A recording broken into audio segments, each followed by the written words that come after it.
Welcome to the Great Detectives of Old Time Radio. From Boise, Idaho, this is your host, Adam Graham. In a moment, we're going to bring you this week's episode of Broadway's My Beat. If you do enjoy the podcast, I encourage you to follow us using your favorite podcast software. Today's episode is brought to you in part by the financial support of our listeners. You can support the show on a one-time basis using the Zelle app and send a box 13 at greatdetectives.net, or become one of our ongoing Patreon supporters for as little as $2 per month. Go to patreon.greatdetectives.net. Now, from December 10th, 1949, here is the Tori Jones murder case. Broadway's My Beat. From Times Square to Columbus Circle. The gaudiest, the most violent, the lonesomest mile in the world.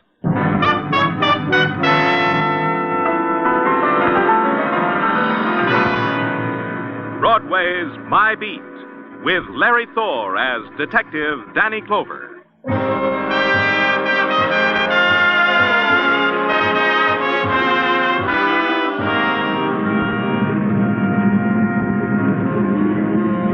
Broadway, where the nighttime explodes into the canyon streets like some passion, screaming to be rid of the day. And the night is a backdrop for a million fragments. Neon and roar and melting shapes and shocks and the clots of crowd.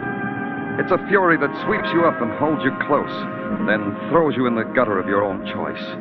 It's Broadway, My Beat. At 2 o'clock in the a.m., Broadway is laughing itself to death. It's a time for doing either one of two things. You nod to the bartender for another one, or you buy the papers and go home. Me, I bought the papers, but I didn't go home. Back to headquarters and write out a report on a visiting convention delegate with a wayward buzzer. It had to be done. I owed it to the taxpayers, because the taxpayers had supplied me with a sergeant named Tartaglia. Them convention delegates never give up, do they, Danny? Nope, never do. You know, I never forget what happened 3 years ago, the time I went to a convention. Tell me later. Answer the phone. Yeah, Danny. Sergeant Tartaglia speaking. What? Wait a minute, I can't understand you, lady. Well, What? What is it? Some dame on the phone, laughing, crying all at once. I can't make out heads or tails. Well, let me have it. Yeah, here. Danny Clover speaking. I'll be dead. I'll be dead. Who is this? Dead. Oh, hurry, please. Please, hurry, please. Well, pull yourself together. I can't understand what you're trying to say. All right, I'm trying. You see, I'm trying. Well, sure you are. Now, talk to me. Tori Jones, that's my name. Tori Jones. Good. Talk slowly. Yes. Tell me where you live, Miss Jones. In the village. Greenwich Village, 1112 Bank Street. Please. Don't say it again, Miss Jones. I'll be right there.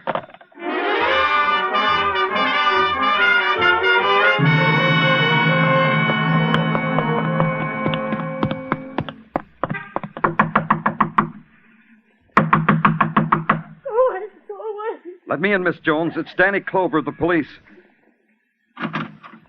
Police. Why would anyone call the police? Did someone call the police? You did, Miss Jones. Huh? What did you say? You phoned me and said you were in trouble, remember? Dad? I don't remember doing that. Get out of here! Get out of Easy, here! Miss Jones, easy. All you need to know is that I've come to help you. Do you hear me? Do you hear me, Miss Jones? Why do you do that? I didn't mean to be rough. I didn't mean that. I mean, why do you call me Miss Jones? Aren't you Tori Jones? No, I'm in there. The beautiful Tori Jones. The girl most likely. She's in there. Behind that door. Oh, I want her now.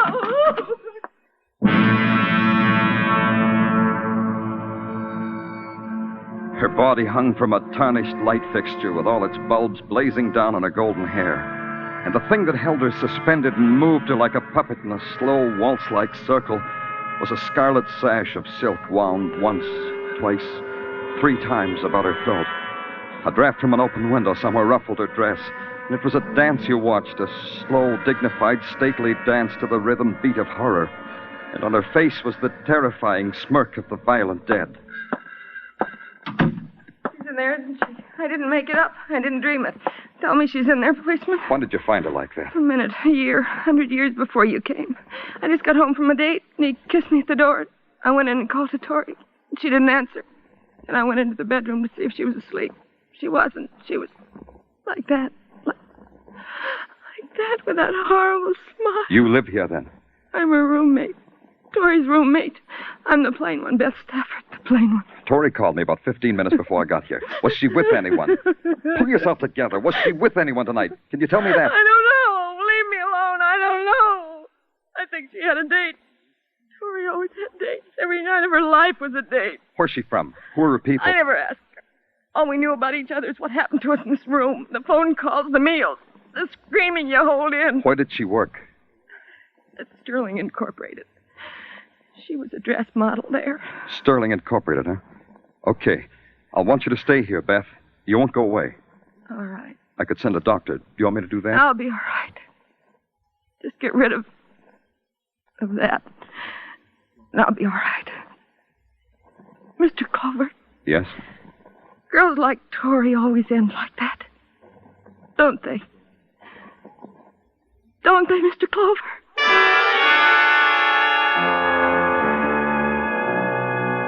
You can call it an advantage that a policeman has. He doesn't have to wake up from a nightmare and scream. He nuzzles the pillow and knows that the dream of a lovely girl hanging by silk from a light chandelier is only a projection of his workaday life. Yeah, it's quite an advantage. When he gets up the next morning, he gets dressed, has breakfast, and goes to work trying to find out who made him have a dream like that. And in the morning, the world of Sterling Incorporated, manufacturers of ladies' dresswear, was simply sterling efficient. Long lines of cutting tables, sewing machines, and the faces that went with them. Faces that wouldn't get weary until another hour or so. The face of the office force goes with the company's product. It sees your badge, bites its lip, announces you into the office of Lionel Conrad. He owns the joint. All of it, Mr. Clover. And just think, 20 years ago, I was peddling elastic bands on Broadway. Yeah, that's... Horatialgia stuff, eh? That's what you were going to say, Horatialgia. Still read the stuff. Finest literature a man can lay his hands on. Smoke? Cigar? No, I just... But you won't refuse a gum drop now, will you? Here, have one. Been eating them since I first read that Ned, the fun-loving rover boy, always nibbled them before a big game. Go ahead, have one. No, thanks. You wanted to see me about something, Mr. Clover? Yes, about Tori Jones. Tori Jones? Lovely name. Lovely model. Was. The girl was murdered. Read it in the morning papers. Pardon me. Lionel Conrad speaking. Yes, dear. Yes. But you know you have trouble getting into a size 42. All right, I'll bring it home with me. Goodbye, dear. My wife, Mr. Clover. We were talking about Tori Jones. I don't know anything about her, Mr. Clover, except she modeled our clothes. That's the extent of my information. Our designer sketches the dresses. We make them. Models like Tori model them. Well, I got my tip, Lionel. See you later. Second, Martin, I want you to meet... No time for a salesman. I'm late now. Who was the racket man? My shop manager, Martin Driscoll. Oh. Only he don't spend a lot of time in the shop. I gotta talk to him about that. It worries me. You got worries? Plenty. Somebody's stealing my designs, Mr. Clover. Somebody's stealing exclusives and peddling them to two-bit mass production dressmakers. Yeah? How could that be done? I wish I knew. Ira makes the sketches. I okay them. They turn up in basement stores at $12.95 per line. Who's this Ira that sketches? Ira Gats, my designer. Uh-huh. Where do I find him? In the village. That's where his studio is. You'll get the address from the girl at the desk. Will there be anything else, Mr. Clover? Nothing. Thanks a lot. For what? I don't know. Maybe a motive for murder?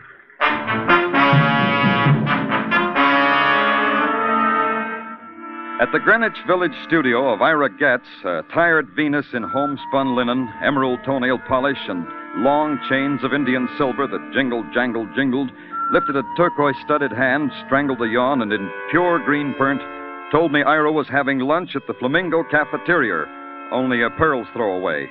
She fell asleep while she was talking, so all I had left was the Flamingo Cafeteria. The Flamingo, 7th Avenue's haughty answer to the left bank. The delicate poets eating chopped herring like it was snails and wine. The girl athletes lobbing Freud and insults across their littered trays. And the fellow who's learning French off a phonograph record. You are looking for someone or something, mon ami? A man named Ira Gats. You know him? Do I know him, the gallant asks. Of course I know him. Who doesn't know Ira? He's working. Il travaille. Where is he? Over there, mon ami, at that table near the wall, surrounded by his usual coterie of sycophants. Oh, thanks. Il n'y a pas de quoi. Oh, I said it, Stephen, I said it. It's abysmal what Dolly is trying to do. Can you imagine acting like that about Picasso? Oh, that's great. Pardon me, are you Ira Gats? Don't interrupt while I'm talking. Dolly, stunning craftsman, but by what right... I'm Danny does he Clover of the presume- police, Mr. Gats. Maybe you want to talk to me, huh? Police? Fair weather sycophants, Mr. Gats. They needn't have left on my account. Maybe it's because we have nothing in common with the police. Nothing to talk about, Tori Jones, we could make conversation about her, couldn't we, if we tried? All I know about Tori is that I sketched her in things I created. This creating, it pays well? Well enough. What are you getting at? Your boss tells me your designs are being stolen. Does that bother you? As long as I get paid a living wage, nothing bothers me. Isn't that how it is all over? You could add to your income by selling your drawings twice to a competitor of Sterling Incorporated. Tori could have found out about it, and you could have... Murdered her? I don't think so. No. Converse some more, Mr. Clover. Were you ever out with Tori? No. It can be checked, Mr. Clover, was it? Who passes in your drawings at Sterling? Lionel Conrad? No, Martin Driscoll does that. As a matter of fact, I gave him my spring collection only a little while ago. Oh? Where is he now? Philadelphia, probably. Business trip. Don't look so sad, Mr. Clover. He'll be back in time to dress for the opera tonight. Anything else? No. Tell your coterie to come back, Ira. They'll love it. Now you're a martyr. It became a matter of routine. I grabbed a loose detective named Muggavan and gave him a detailed description of Martin Driscoll, planted him at Penn Station, and had him check all the incoming trains from Philadelphia. Muggavan was conscientious. He called in every 40 minutes with no word. He got sadder all the time. But at 5:40, there was a lilt to his voice. Driscoll was back in New York. In fact, he was in his apartment, and Muggavan was waiting outside. In 10 minutes, I was outside, too. Hi, Danny. Hi, is he still upstairs, Muggavan? No, that's him getting in that cab over there. The guy in a top hat, white gloves, and tails. Well, he's a little early for the opera. Mr. Driscoll! Mr. Driscoll! He didn't hear you, Danny. Maybe not. Thanks, Muggavan. Go home. I could have stopped him with my siren. I could have, but I didn't. If Mr. Driscoll were going to the opera, he was going too early, and he was going by way of the third act overture. His cab headed downtown and east toward Greenwich Village, so I followed. It swung into 8th Street. Me, too. Then it stopped in front of the studio of one Ira Gats. I passed it, parked a half block further down, and waited. A 2-minute wait, enough time for Driscoll and Gats to have a long handshake. Then I entered the doorway of the apartment house. It was that 2-minute wait that ruined everything. The shots came from Gats' apartment. When I got to the door, all I could hear was a lot of pain. I'm hurt. Yeah. Not too bad. Help me. What happened? I don't know. Ira and I were talking, and someone... See, through that open window. Somebody shot through. Yeah. Where's Ira Gats? There, at the piano. There. Aren't you going to call an ambulance for me? For Ira? We need help. Not Ira. Not anymore. He's dead.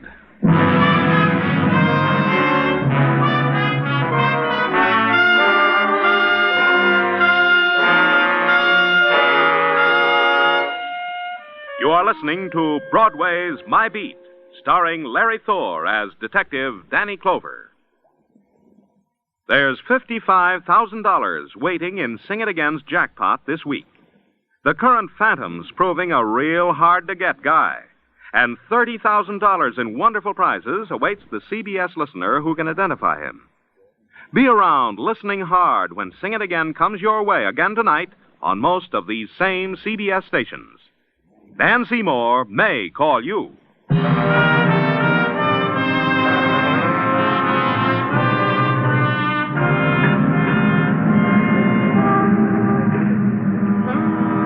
There's this about Broadway. It wants everything neat and in place. A word misspelled on a spectacular can stop traffic. A girl with a run in her nylons, likewise. The scream of the loudspeakers has to be adjusted, just so. and the deep, anguished weeping in a darkened doorway not too much.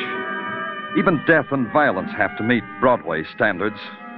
Broadway weighed the death by hanging of a golden girl named Tori Jones, balanced it against death by bullets of a designer named Ira Gats. Found they measured up and gave it its seal of approval. Artist and model murdered. Grade AA. The wounding of a man named Martin Driscoll, that was okay, too. Broadway waited outside the emergency hospital to see how it came out. I waited inside for the same reason. You're a lucky, lucky man, Mr. Driscoll. It's only a flesh wound. A little more to the left, you'd be a dead duck, as we say in the profession. Very amusing, Doctor. Now, this may hurt. Just grit your teeth or something. Brave fellow. Now, we're almost at the finish line. A little washing, some bandages, a few kind words. Is it all right if I talk to Driscoll while you're doing all that, Dr. Sinsky? Oh, of course. It's all right with him. It's all right with me. Why did you go back to Getz instead of going to the opera, Mr. Driscoll? I should think you'd be more interested in who it was tried to murder me. Spunk. That's what Mr. Driscoll has, Danny. Spunk. Oh, he'll recover all right. He will. We all know you've been wounded, Mr. Driscoll, but answer the question anyway, huh? Why did you go back to Getz? Well, there was something about his drawings that needed correcting. You didn't have the drawings with you. No, but Getz would know what I was talking about. The mutual understanding of co-workers, Mr. Clover. Exactly what happened before the shots? I think I told you that. Tell me again. I rang Ira's bell. He came to the door. We talked about the drawings. I heard a shot, several shots. I had this sudden, terrible pain in my side. And then you were standing over me. That's all that happened, Mr. Clover. Why should anyone want to murder you? A man makes enemies, Mr. Clover. Enemies he doesn't realize he's making. Some, I suppose, want to kill you. And Ira Gats. Why should someone want him dead? That I would hardly know, Mr. Clover. Yeah. Doctor. Yeah, Danny? You'll take good care of Mr. Driscoll. Of course. How else would You'd prescribe a good rest at home, wouldn't you, Doctor? So a person would know where to find him? Wouldn't you prescribe that, Doctor?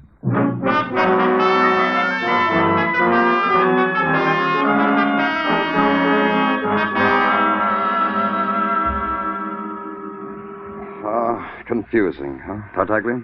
It's a cookie. A what? What I'm holding under your nose, a cookie. Mrs. Tartaglia whipped them up on her mixmaster. A bagful. Have some, Danny. Everybody offers big goodies.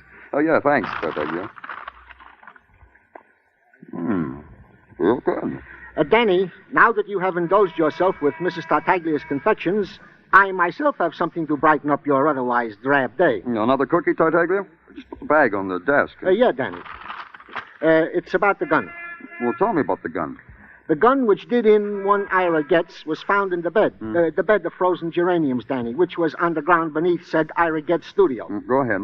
The bullet, which also grazed the side of Martin Driscoll and was recovered from the woodwork, also was fired from said gun. Mm-hmm. Conclusion. The hand behind the gun that pulled the trigger that shot Ira Gats was also the hand behind the gun that pulled the trigger that nicked Martin Driscoll. Well, get off the dime, Tartaglia. What about prints? No prints. Wiped clean. Okay. Gun's registry. Tell me about that. Foreign make. Probably a war souvenir. So? So, if it was war loot that was registered, we'll trace it. Well, like we're trying to do now. Was that all? That's all, Danny. That's the news for me to you. Great. You did a fine job on my otherwise drab day. Give me a squad car, Tartaglia. Yeah. Can I have my cookies now? Well, didn't you hear me? Give me a squad car.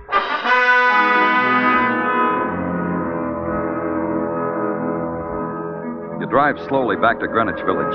Slowly, because you want to think. But the images of violence dance in your brain, and you can't think.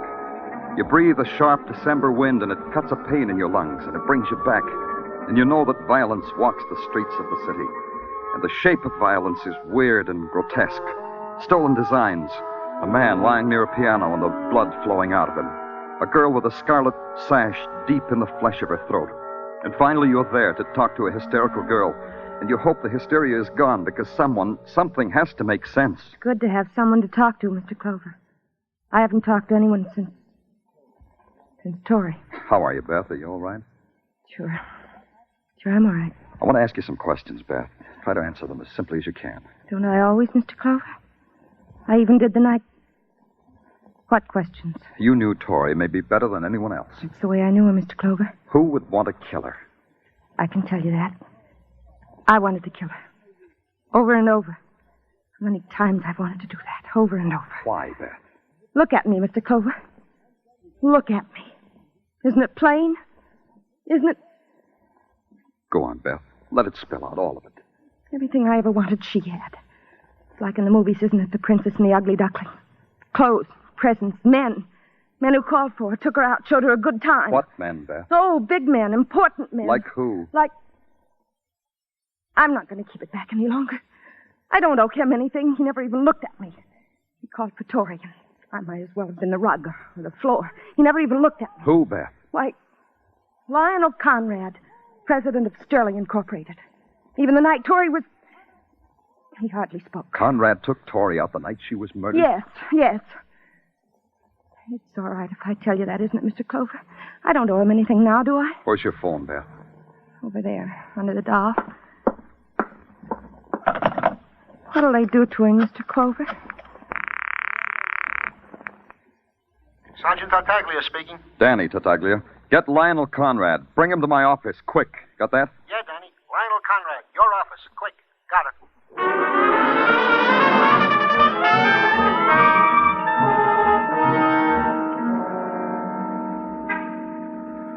I want to thank you for bringing me down here, Mr. Clover. You police work just as effectively as we dressmakers. And I want to thank you, Mr. Conrad. You know, this is my opportunity to see you detectives detect it firsthand.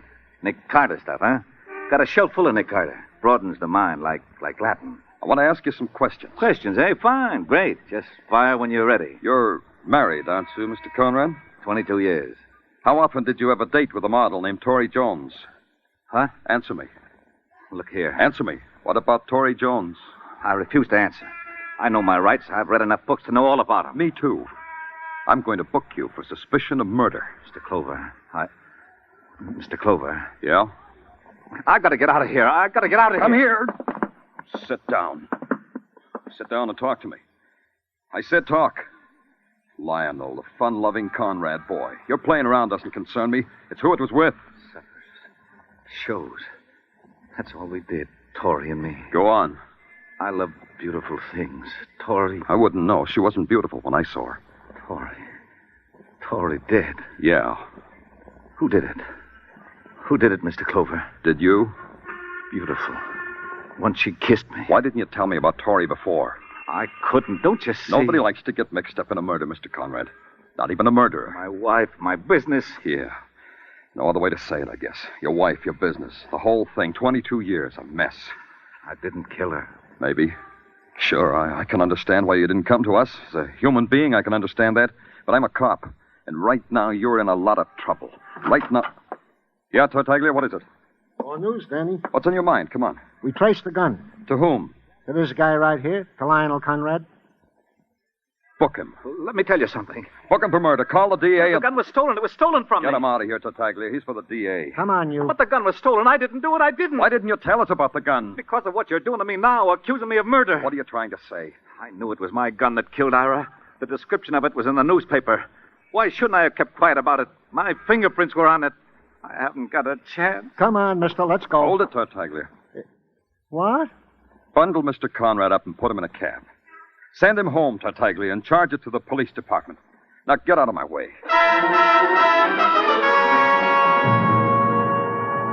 I made a fast exit past Tartaglia's open mouth. Conrad had confessed that his prints were on the gun. His confession saved him. The gun had been wiped clean before the murder, because the killer didn't have time to do it after the murder. And that added up to my last call. When I got there, Detective Muggavan was being part of the street scene. He was heaving snowballs at a snowman. I brought him inside the apartment house where it was warm. Danny, I've been watching him all day like you told me. He just came in a little while ago. Yeah. Open up, Driscoll. He's in, okay. I saw him come in a little while ago. Yeah. Come on, Driscoll, open up. Who is it?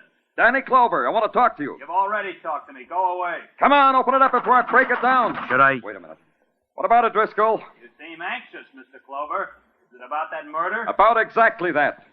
Just a second. Hey, watch it, Muggavan. Yeah, he ain't playing. Me either. Driscoll. Maybe you got him, Danny. Let's go, Muggavan.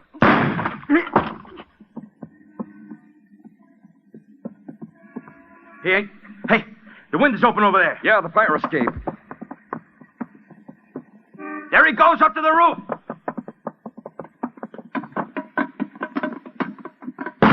Come and get me, Clover! Oh, careful. careful, Muggavan. Watch the snow. It's slippery.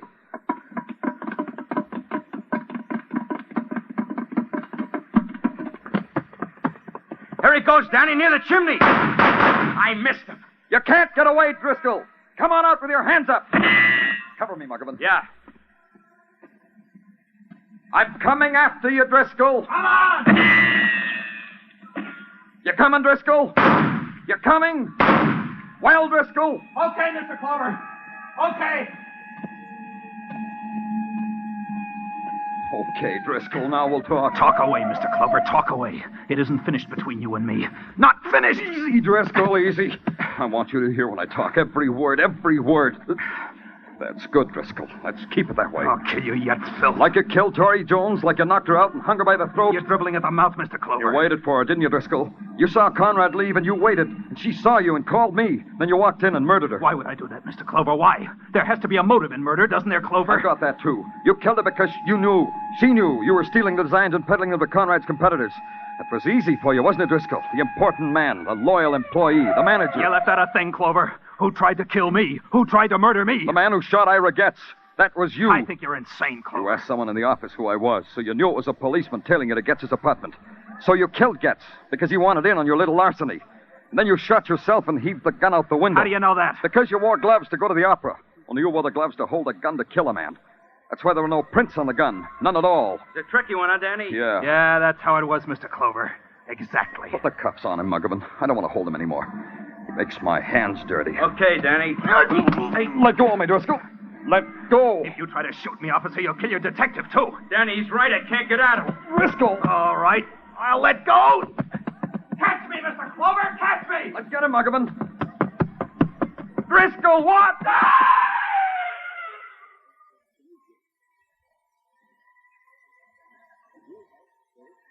Danny, he slipped right over the edge. Snow. Yeah. Let's get off the roof, Muggavan.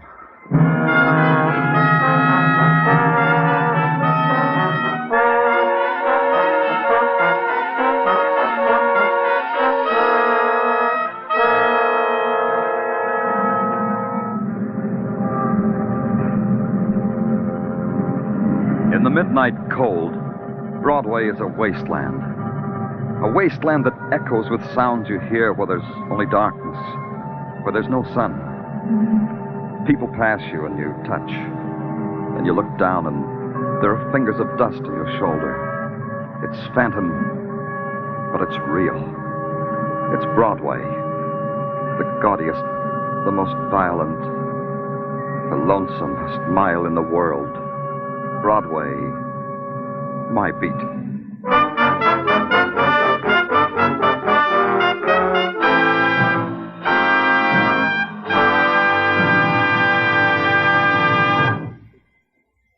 Broadway's My Beat stars Larry Thor as Detective Danny Clover and is written by Morton Fine and David Friedkin.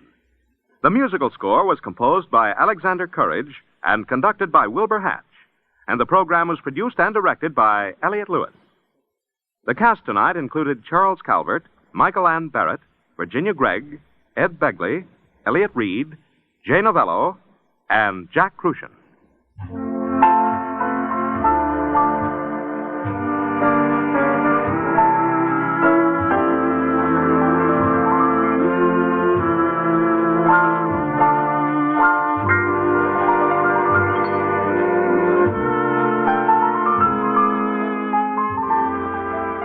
Looking for new fields to conquer, Jack Benny will take a look at Notre Dame football tomorrow night. For Notre Dame's brilliant coach, Frank Leahy, will be Jack's guest. And who knows, Jack may end up as Nickelback next season. Mary, Dennis, Don, Phil, and Rochester will also be in the lineup. So don't miss Jack Benny's show with Frank Leahy as guest on all of these same CBS stations tomorrow night. Stay tuned now for Sing It Again, which follows immediately on most of these same CBS stations. The Sing It Again gang will be here with famous tuneful riddle songs that total up to $55,000 in prizes.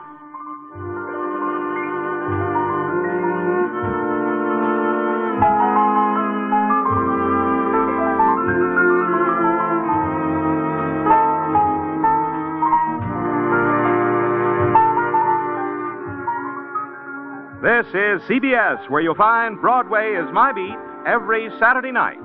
The Columbia Broadcasting System.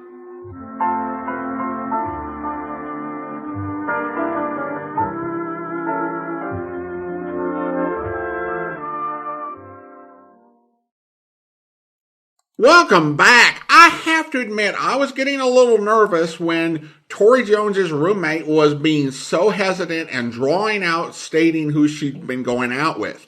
I was waiting for a shot to ring out and her to drop dead because that sort of thing happens in these shows, but thankfully it didn't come. I really liked the concluding line about the fingerprints in the dust after he'd been walking through the crowded city streets. That's just an incredibly evocative image. Well, now we turn to listener comments and feedback, and we have an email from Jay who writes, Adam, I've been listening to Jeff Regan on the Volume 1 feed and was interested to hear the name Tartaglia pop up a number of times. I wonder if there's a connection to Broadway's My Beat. In the Mary Gilbert case, I didn't find the plot very convincing. The murderer had no reason to follow Danny into the jewelry store. Even if he overheard the conversation about the coat by chance, he had no reason to think it would implicate him and track down the current owner to steal it. Plus, her brother didn't mention anyone else asking about it. Oh well, probably overthinking it.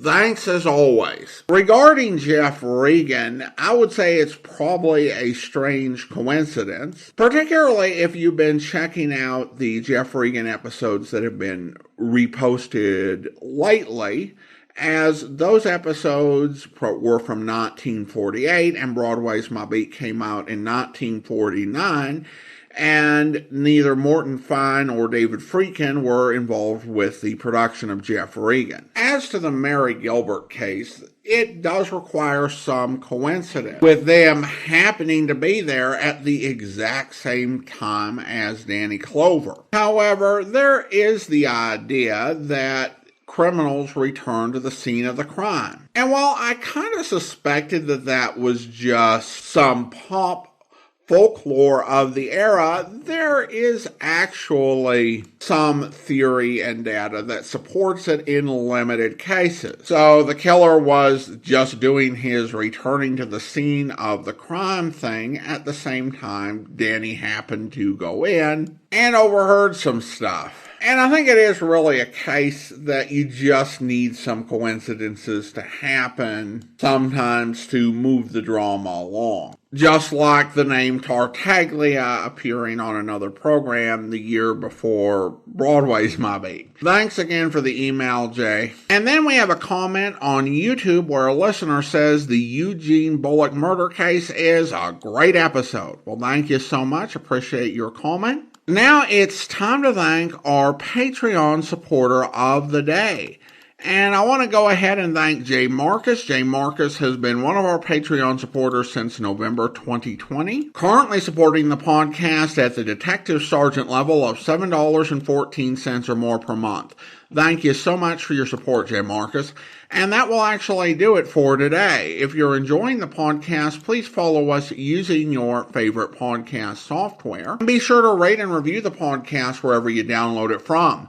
We'll be back next Wednesday with another episode of Broadway's My Beat, but join us back here tomorrow for Mr. and Mrs. North, where... Okay, Pinky, what's on your mind? Would you pay $5 for a folder of matches? Huh? I said, would you pay What kind of matches?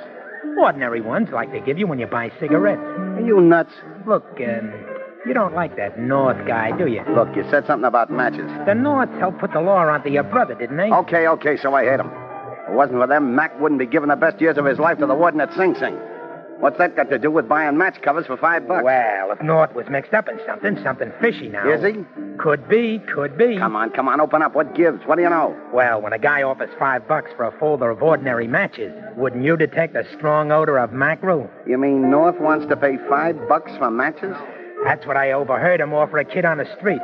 Look, North lost a folder of matches, and if the kid could find it, I'd like to see that folder. Suppose I found it. Suppose I got it right here in my pocket. Have you? And suppose it has a name and a phone number on it.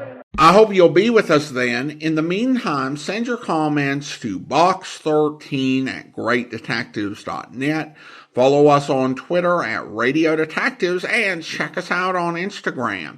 Instagram.com/Great Detectives. From Boise, Idaho, this is your host, Adam Graham, signing off.